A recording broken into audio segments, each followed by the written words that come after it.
What's up, everybody? This is Sam from EarthFIT. Today I'm going to do a video on 3 exercises you could do to improve that overhead shoulder press. You can either do these exercises in a circuit as your own workout, or you can do them for a warm-up on shoulder press day.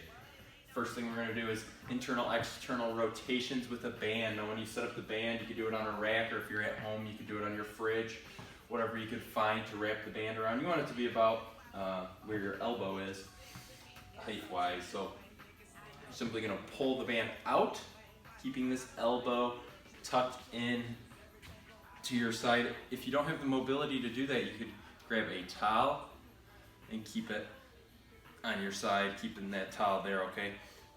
That's the external rotation. And then the internal rotation, same thing. You want to keep your elbow in nice and tight, bringing that across, just like so.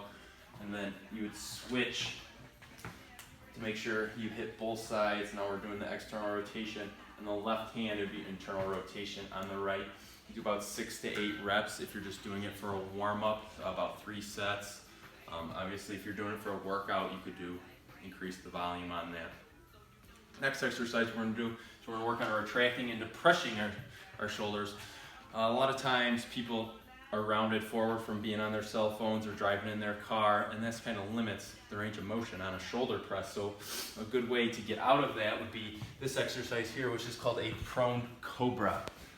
So you're going to stick both arms out as if you were flying, if you're Superman. You're going to stick your thumbs up, and you're going to bring your shoulders back, and as you bring them back, you also want to bring those shoulder blades back down. You can lift your head, and the key to this movement is create constant tension by trying to bring those wrists together. Notice I'm keeping my thumbs up the entire time.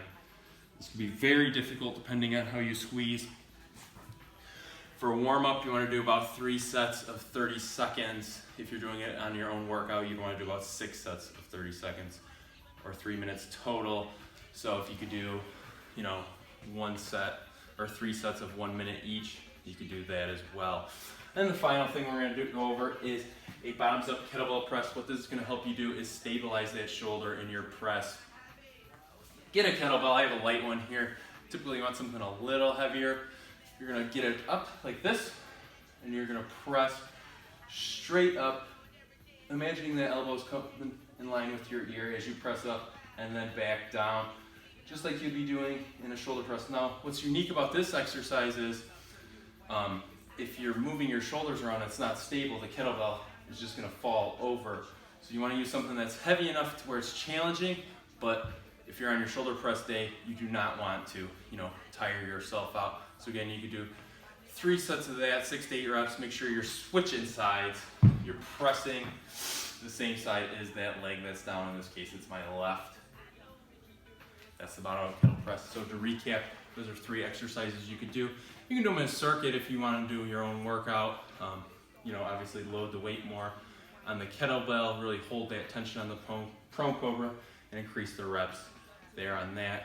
For a simple warm-up, you can do about 3 sets of that.